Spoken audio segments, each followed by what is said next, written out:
మా ఆఫీసులో మేడం మ్యారేజ్కి ఇన్వైట్ చేస్తే మా ఫ్రెండ్స్ అందరం కలిసి వెళ్తున్నాం మామ. మా ఆఫీసులో కొంప అయితే చాలా పెద్దది మామ, అందుకే ఒక కుక్కల వ్యాన్ అయితే బుక్ చేసాం మామ. ఇంకా బస్సు ఎక్కాక మనం అయితే ఖాళీగా ఉన్నాం కదా మామ, అందుకనే ఒక డీజే అయితే ఆన్ చేసాం మామ. ఈ మరాఠీ సాంగ్ మనకు అర్థం కాకపోయినా మనకి సాంగ్తో పడే ఉంటుంది మామ, మనకి బీడుంటే చాలు మామ. నేనైతే మా సార్తో గట్టిగా అయితే వేసాను డ్యాన్స్. మా సార్ ఏం తక్కువ కాదు, మా సార్ కూడా గట్టిగా అయితే ఎగిరాడు మామ. ఇంకా ఒక్కసారి డీజే స్టార్ట్ చేస్తే ఆగరు కదా మామ, ఒక్క స్టైల్లో ఇంకా మ్యారేజ్కి వెళ్ళే వరకు ఇదే ఆడవిడ మామ. ఆ కామెడీ సార్ అయితే కామెడీగా వేస్తుండు డ్యాన్స్.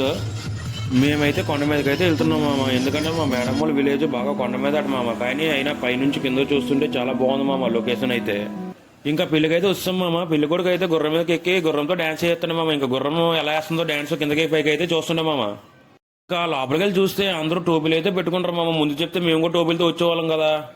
ఈ పెళ్లి కొడుకు అయితే గుర్రం అయితే వదలట్లేదు మామ. గుర్రం ఎంత నచ్చిందో తెలియదు కానీ గుర్రం మీద ఎక్కి అయితే గుర్రంతో డ్యాన్స్ చేస్తాను మామ. ఇంకా ఈ డీజేలు అన్ని తెచ్చారు కానీ ఈ లెవెల్లో పాటలు పాడుతుంటారు మామ. ఇంకా లోపలికి వెళ్ళి చూస్తే ఇంకా 3 సార్లు అత్యంతలు వేస్తారు మామ, అంతే మామ. ఇంకా పెళ్లి అయితే అయిపోయింది మామ. 15 నిమిషాల్లో పెళ్లి అయితే అయిపోయింది మామ. మన సైడ్ అయితే ఒక గంట సేపు అయినా నైట్ మొత్తం వద్దు మా పెళ్లి. ఇక్కడ 15 నిమిషాలు అయిపోయింది మామ. పెళ్లి బుర్ర పోయింది మామ నాకైతే.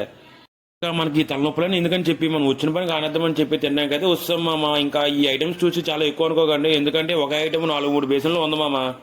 ఈ పూణేలో ఏ ఫంక్షన్ అయినా ఏ పెళ్ళి అయినా సరే ఈ పూరీలు వడపావులు అయితే పక్కా ఉంటాయి ఏ ఫంక్షన్లో అయినా. తినేదైతే అరగదు కదా మామ, అందుకే మళ్ళీ డ్యాన్స్ వేయడం అయితే స్టార్ట్ చేశారు. ఈసారి అయితే నాలుగే డ్యాన్స్ వెళ్తుండే అందరూ కొడుతుంటే అర్థం కావట్లేదు, అలాగే వేస్తుండే డ్యాన్స్. బస్సులో స్పేస్ లేదని చెప్పి బస్సు ఆపించి మరీ డ్యాన్స్ వేస్తున్నాం మామ. ఎందుకంటే మన శ్రీకాకుళం వాళ్ళకి మ్యూజిక్ ఉంటే చాలు మామ, ఇంకా ప్లేస్తో సంబంధం లేదు కదా. ఈ కొండ మీద పరమశివుడు టెంపుల్ అయితే ఉన్నాడు మామ, ఇది చాలా ఫేమస్ అంట. ఇంకా అలా చూద్దామని చెప్పి ఇంకా మా ఫ్రెండ్స్ మేము కలిసి అయితే వెళ్తున్నాం.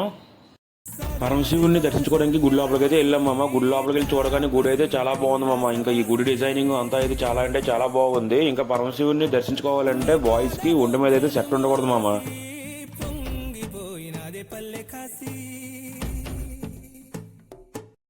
సబ్స్క్రైబ్ చేసుకో మామ.